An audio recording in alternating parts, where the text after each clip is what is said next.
Hey Avish, what's up? Hey, how's it, buddy? How you doing? Good man. Great to catch up with you. I know last week we gave a miss due to not much to be spoke about, but man, there's a lot of cricket coming up this week. So let's start off with the Asia Cup And final. We and both and, predict. and not Pardon? forgetting some breaking news. Not forgetting some Uh-huh. breaking news we had earlier this week. Uh-huh. Someone made a Enlighten. U-turn. Sorry, I can't show you there. I said there was some breaking Protein news earlier this week as well.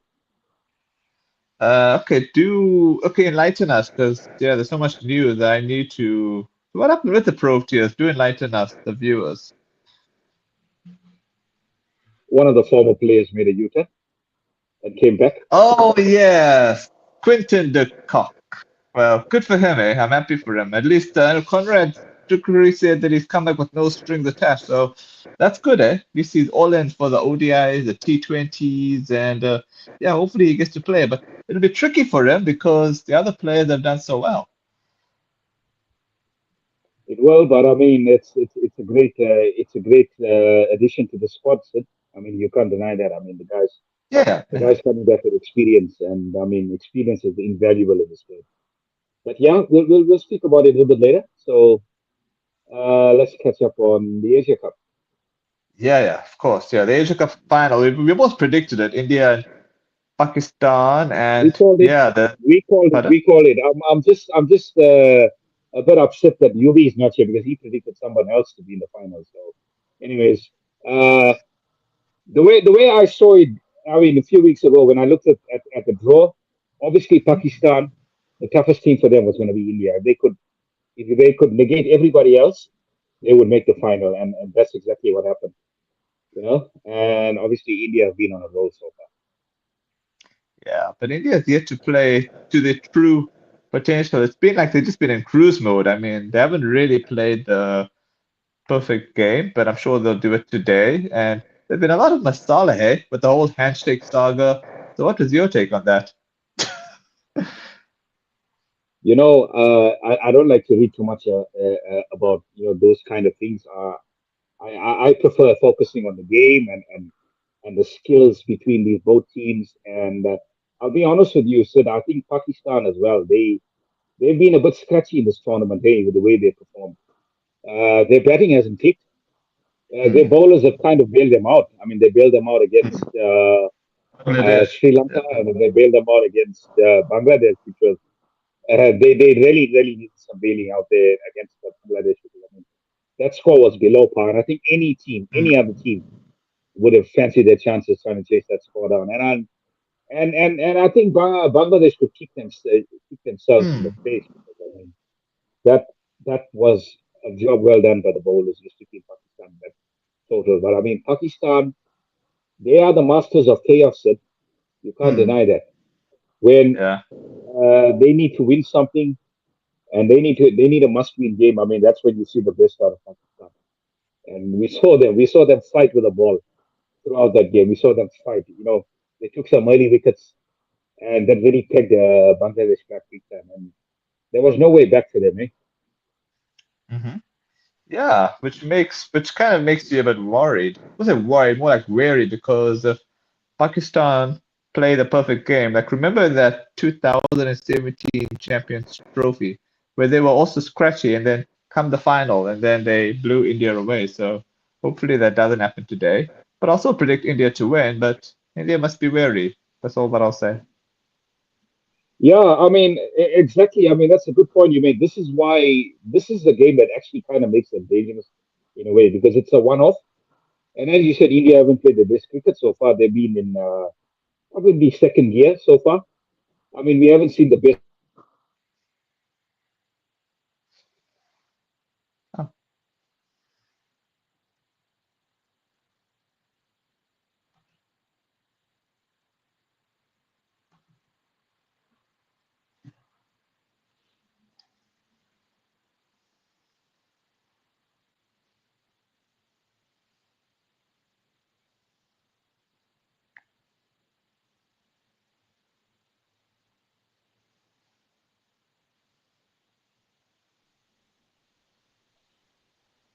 oh, sorry. You were saying that India have been a second gear.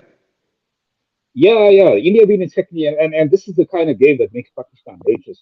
A final, because I mean, you just got to play well in the day. I mean, forget about the results that have gone forward. I mean, India have been unbeaten in the tournament, and we saw in the Mhm, 2023 World Cup that counts for nothing in the final. I mhm, mean, you just got to come with a game plan in the final, and you can win. So this is the game that makes Pakistan dangerous. But I still mhm. see India favorites going into it. I'd say 60-40. So they probably Wow. are favorites. Yeah, 60-40 going into this game is favorites because I mean Pakistan's batting hasn't clicked at all. They've been really scratchy. They haven't had a commanding performance so Mhm. far in this tournament. So there is question marks. I think question marks with both teams, but I think India are much more settled team than Pakistan. All right, so we can go into the test series now between India and the West Indies. That'll be on the 2nd of October, the first match at Ahmedabad. If you want, we can look at the squads quickly. Yeah, let's go for it. Okay, let me just wait for this to load. Okay, this is the Indian squad. Okay, they got Narayan Jagadisan, that's the wicketkeeper batsman. They got Jaiswal, they got Dhruv Jarrell, they got Padikkal, they got Rahul, they got Sai Sudarshan, they got Shubman Gill, Jadeja, Nitish Kumar Reddy, Akshar Patel, Washington Sundar, Bumrah, Kuldeep Yadav, Mohammad Siraj, and Prasidh Krishna. What do you think of that squad? Very strong squad. I mean, this is probably kind of the squad that they took to England for that test series, that brilliant test series. So it's familiar names in that squad, and there's some good inclusions as well in that team. So I think that squad is a good balance of experience and youth. Mhm. All right, let's look at the West Indies squad. They got Kevlon Anderson, the top order batsman. They got Alec Athenas, that's middle order batsman. John Campbell, opening batsman. Tang Tagnerine Chandapal, okay, another opening batsman. Shai Ho, Tangerine, Kevin Amla. Tangerine. Yeah. Then they got this Tevin Amla. Okay, that's a top order batsman. Brandon King, okay. Roston Chase. Justin Greaves, okay. Johan Leyen, okay, he's an all-rounder. If I'm pronouncing his name right. Kari Pire, that's an all-rounder. Then you got the bowlers. Warrington, Jomal Warrington, Azari Joseph, Anderson Phillip, bowler, Jaden Seals, Shamar Joseph. It's an interesting squad. Yeah, I mean this team's got a lot to prove. They've got a lot to prove. I mean, if you look at that series against Australia, I mean, their bowling was Mhm. was was was was brilliant. Their bowling was brilliant Yeah, in the series. Their yeah. Achilles heel in that series was their batting. I mean, the batting was woeful. Mhm. I mean, let's be honest, Yeah. absolutely woeful with their Mhm. batting. So that is the thing, and it's going to be interesting to see what kind of pitches India prepare for Mm. this series. Mm. It's going to be there's going to be some movement because if there's some sea movement, I think the Windies ball is coming to it, eh? And Yeah. the Windies bowlers do come into it, but judging by what happened the last series, I think India would probably go in with their rank turners, to obviously assist their spinners and make it tough for the Windies because the Windies they haven't been historically good at spin. It's actually they're playing the first match in Ahmedabad and playing the second one in Delhi. So interesting venues. But I was reading somewhere the West Indies are quite what's that word? They Bullish, seem quite bullish. yeah. I would say bullish, but they seem quietly. I think they seem to take inspiration from how New Zealand gave it to India. So they are quite like quietly. They have that belief in them that they could do something. So that is something. Yeah, you could say bullish, but it's not like over the top bullish. It's not like crazy bullish. But yeah, the fact that they have that willingness to take inspiration is something to, I don't know, watch out for. Yeah, look, I think we've seen this under Darren Sammy when once since he's become coach of the Windies, we've seen this kind of up up tempo talk in the media with regards to the chances that his team has. I think on the field it hasn't been reflected as yet. I don't think Windies have played their best cricket so far. Uh-huh. And their Hmm. batting order is something that really worries me in the series. Yeah. I think if they get their bowling right, they could challenge India in terms of on the bowling side. But the batting is where it really worries me because I mean they were skittled out for 27. Let's be honest. That's the Yeah. lowest of the low that a windy side have faced in the entire career. So history, the entire history of Test match cricket. So that's something they need to put behind them. And I mean, you're coming to one of the toughest places in the world to actually win Test matches. So let's see what happens, eh? I'm Uh, actually looking forward to watching some Test cricket for change. yeah, that's true. But I think it's a bit interesting if India prepares those spinning type of pitches. Remember how West Indies played against Pakistan, right? And that was 1-0, although if I'm being brutally honest, Pakistan should have won that 2-0, but Pakistan did retarded mistakes and retarded things, so they kind of sabotaged themselves. So I think if India prepare 20 pitches and I don't think they need to do it over the top, but if they prepare like a fair 20 pitch, they should win 2-0. But India must just be careful not to overdo it. Otherwise, they might land in a New Zealandish type of position, maybe 1-0, or maybe if they do seaming pitches, but I think they want to risk Bumrah, so that'll be a bit tricky if they prepare seaming pitches. So maybe we just prepare fair turners, and I think they should be fine. What do you think of it? Yeah, I mean, I think we've been crying out for fair pitches for a long time. Something that can last 5 days, can go the distance. Because I mean, if you look at the last series in India, as you're talking about the New Zealand series, which is like Hmm. almost a year ago, so can you believe it? How time Yeah, flies, eh? yeah, Uh, it was ranked turners, and the Indian team got exposed there. They were exposed. I mean, they probably got beaten at their own game there against New Zealand. But I mean, those game, yeah. pitches were really ranked turners. And I mean, a guy like Phillips was getting so much of turn on those wickets. So that is something they need to be wary of because I mean, the Windies do have some good spinners in their side. The But, likes of Warrington, the likes of Morty, mm, even Chase can turn his arm as well. So over. So there is threat in the Windies ranks with regards to the spin bowling, but it's going to be interesting. As we sing, I mean, we don't know what kind of pitches they're going to prepare, but I do hope it's pitches that can then go the duration because we want to see a fair contest. We want to see a fair contest. We want to see a good game, an evenly matched game, and if India win, I mean, let's hope the Windies make them work for those wins. That's the most important thing. remember, India prepared pitches against England and India, and remember they lost the first test because that pitch maybe they weren't too happy that they got beaten at their own game, and then afterwards those four other pitches were really good pitches. So if they can prepare those types of pitches, those pitches onward, I think they should win easily 2-0. What do you think? Yeah, I mean, definitely. I mean, irrespective of what kind of conditions we're going to go there, I mean, India go into this series as hot Hmm. favorites, and I mean, Yeah, I don't know when last Windies have actually won a Test match in India. I think it's probably over over decade. over 25 years now, 30 years probably.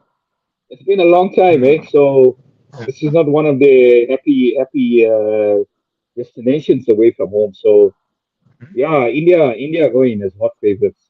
So Windies really have their work cut out. But when I look at the Windies, I think this is kind of a free hit for them in a way because nobody's giving them a chance Hmm. to win the series. So That's they can true. actually play. They can actually play with freedom here. What do you think? Yeah, I mean, my only thinking is if India do the pitches that Pakistan produced against them, they'll just they'll just have Maja with it. They'll just like bat aggressively and let their bowlers thrive, and that's why I think it could be dicey. But hopefully they prepare fair pitches, and I think it'll be. I'll go with 2-0 to Yeah, India, I but mean, they must just be careful, yeah, but just remember this is a two-test series, so of there's a lot course. of jeopardy in the Hmm. series. If it's a two-test Yeah. series, there is a lot of. You can't drop a game. If you drop a game, you can't win the Yeah. series. So, Yeah. and I think India trying to chase that WTC final again. I mean, I think they were really upset they didn't make the last one. I mean, had Hmm. they beaten New Zealand at home, they probably would have been there. But I mean, it was a bit of a brain fade, you know. And something they probably regretted, you know, uh, as time went on. But yeah, this is a new cycle, Hmm. and I think they wanna try and win the series 2-0. But it's going to be interesting, eh? It's going to be really really interesting. So I assume you're going with 2-0, right? Yeah, 2-0. 2-0 seems like the scoreline that everybody is predicting. But if the Windies can get this 1-1, boy oh boy, this would be an amazing result for them. So, amazing away from West home. Indies, the series at 1-1, I think Gautam Gambhir will be really feeling the pinch. So what I'll say. Absolutely, absolutely. Okay, let's get to New Zealand and Australia for the T20. They're playing three T20s at the same venue. Mount Maungani. I think if I pronounced it right. Mount Maunganui. Yes, Maungani. Yes, Yeah, yeah, it's right. yeah, yeah. Lovely ground, eh? Beautiful, beautiful landscape. I mean, I think there's the mountains, the backdrop of the mountains. Kind of what Newlands Okay, is in with us back home. right. So it's a nice backdrop, nice ground. Mhm. And I'm expecting a high scoring series this because I mean the grounds in New Zealand are not the biggest. That's true, actually. Let me just put this Hmm, PC on. Oh, sorry about that. Okay, okay. So I'm just gonna go through the squads quickly, if that's okay with you. All sure. right, Yeah, let's go through the spots. let's look at Australia first. Oh, oh, here it is. Alex Carey, Tim David, Travis Head, Mitchell Owen, Matthew Short, Josh Inglis, Mitchell Marsh, Sean Abbott, Glenn Maxwell, Marcus Stoinis, Xavier Bartlett, Ben Hayes, Josh Hazelwood, Matthew Quinneman, Adam Zampa. What's your thoughts on that squad? Just looking at the batting there, I mean, there's so much of power in the batting. That's the one Hmm. thing that really. I mean, I was going to look at New Zealand and I was, being at home and stuff. But when I Hmm. look at that squad and look at the firepower in the batting, I just kind of lean towards Australia in the series here. Oh, I think they all right. probably have the aces. But let's go Okay. through New the New Zealand. Zealand squad.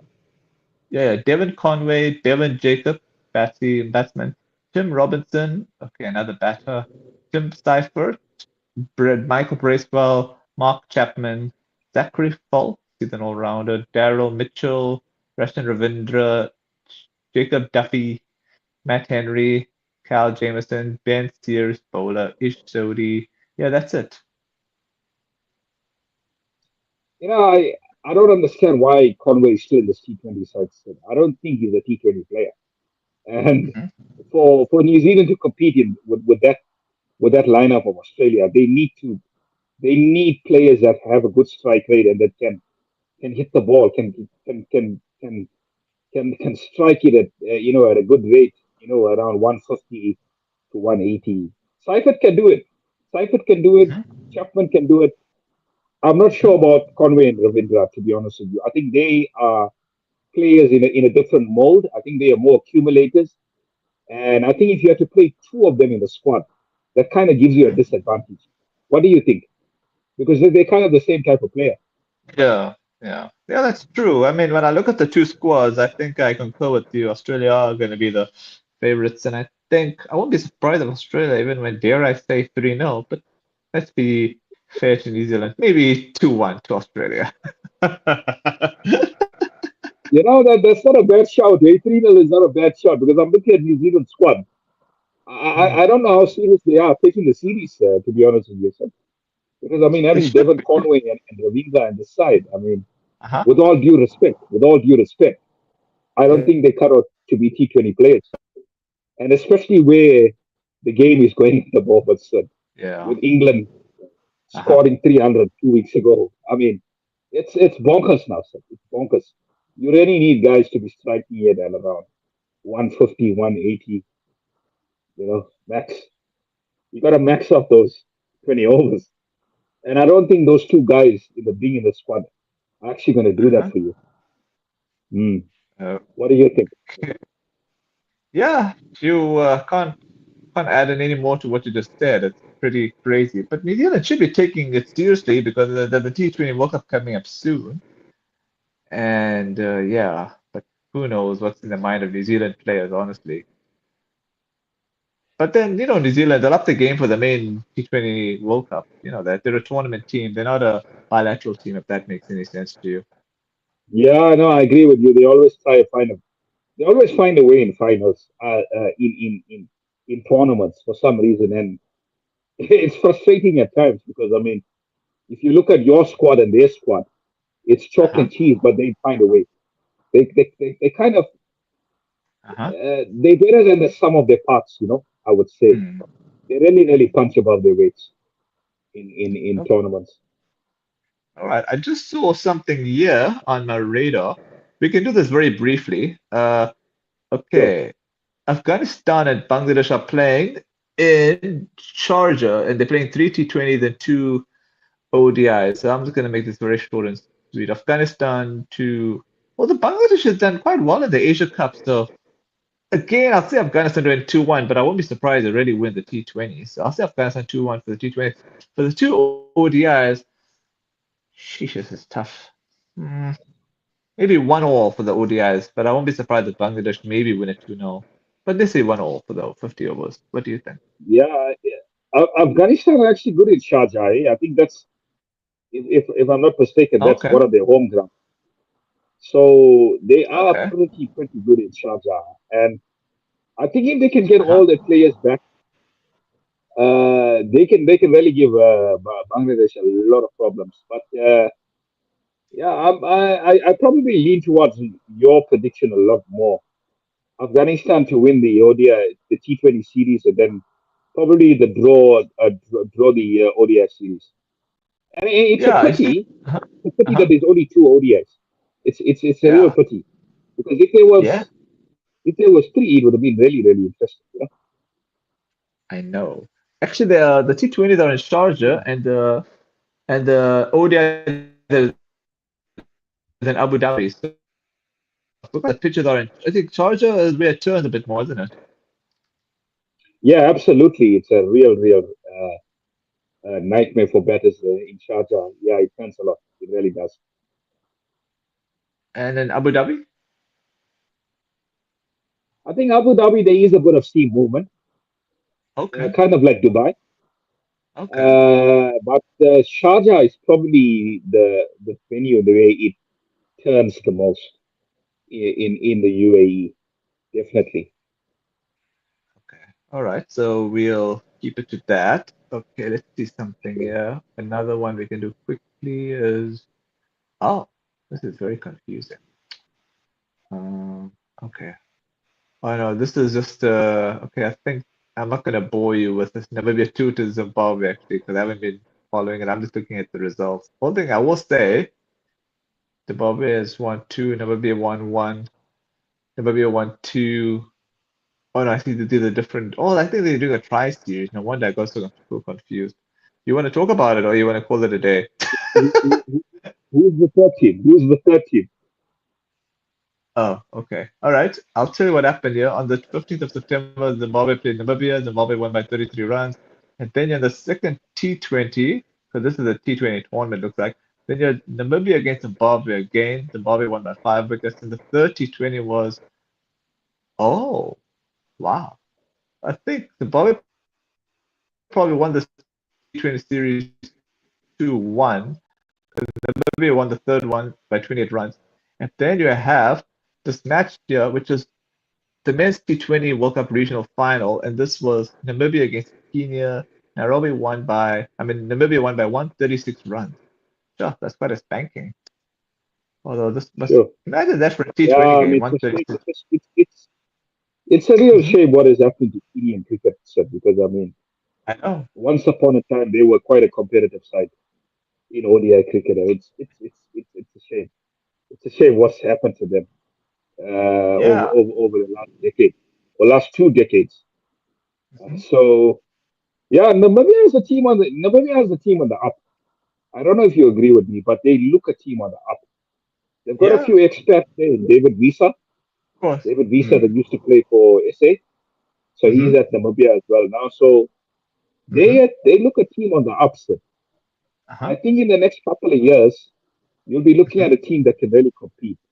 And I mean, they need to have a good showing because I mean they're one of the hosts for the Mm-hmm. 2027 World Cup co-hosts what they say in Zimbabwe. So it's going to be important that they really show what they made of in international cricket. So that's going to be a big tournament for them. So they definitely look a team on the up. Yeah, because I saw this one. Yeah, I think it was Namibia against NGA, which is probably Nigeria, I would assume, and they won that one by 117 runs. And then you have Namibia against Malawi. Okay, I think that's on the 30th of September, that's on Tuesday. Well, I'm predicting Namibia to win that, with due respect to Malawi. Uh, yeah, I mean Namibia's got more of a cricket culture than those two countries. Let's be honest. Yeah, yeah, and that's okay. So, what else would you like to cover, buddy? I think I've covered everything. The big news that just popped up. I think Okay. on Tuesday. I mean, I was shocked when I woke up Hmm. and I got the news. Hmm. QDK back Hmm. back in the Proteas setup. Amazing. Yeah, I What did think you he hear must about have it? been missing. No, I saw it also on ESPN. I was reading it and I thought, Yeah. but then it's becoming a bit of a common thing now where players backtrack their, retirement. So you can't take it so seriously anymore when players retire. I guess they kind of missed the attention, and they missed the feel of the game because could be that. But then I thought he was planning to be playing these franchise tournaments, but I guess he was missing his teammates. So who knows why he changed his mind, buddy? Look, let me bring a few points. Yeah. If I look at Kuni, his age, he's still a relatively young guy in terms of international Yeah. standards. I mean, he's only 32. Let's be honest, and it's Hmm. still young. I mean, he's got a few years left in him, as a player. So, and Hmm. on the other hand, he's been a bit of an enigma in the Protea setup. You really don't know what you're going to get with the call.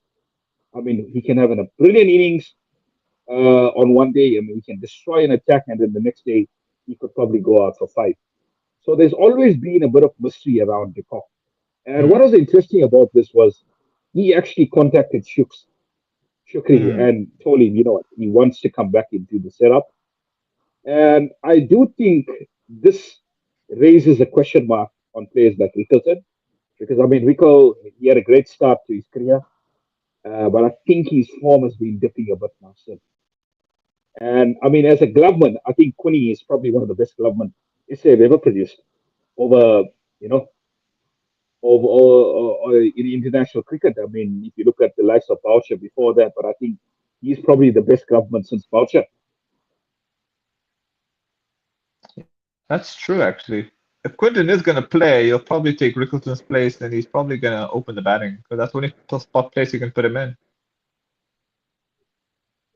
Yeah, so what I'm hearing with Shukri is I think they're going to give him the three T20s in Pakistan to see how he actually performs, and then they're going to make a decision upon there. So I think with Kudi as well, I think he needs to prove it that he's ready and he's ready to you know go into tournaments with this team. Because I mean, if he goes to a tournament, we got a chance. We got more than a chance with Kudi in the side.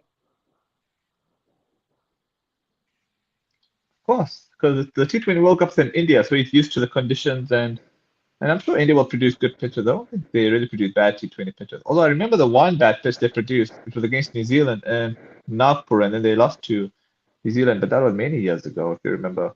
And I think England made the Many final of years that ago. T20. I recall that game as well. Yeah, that was a game to forget for India. But yeah, I agree with you. I think the pitches will be quite good in India for the World Cup. Yeah, T20 pitches are generally good. Very, very rarely do they produce the odd. They produce the odd bad one, but they're okay. Um, yeah, I think that's pretty much it, hey? Yeah, I guess we'll catch up next week, buddy. Okay, man. Cheers. Enjoy the rest of your weekend, buddy. All right. Yes. Cheers.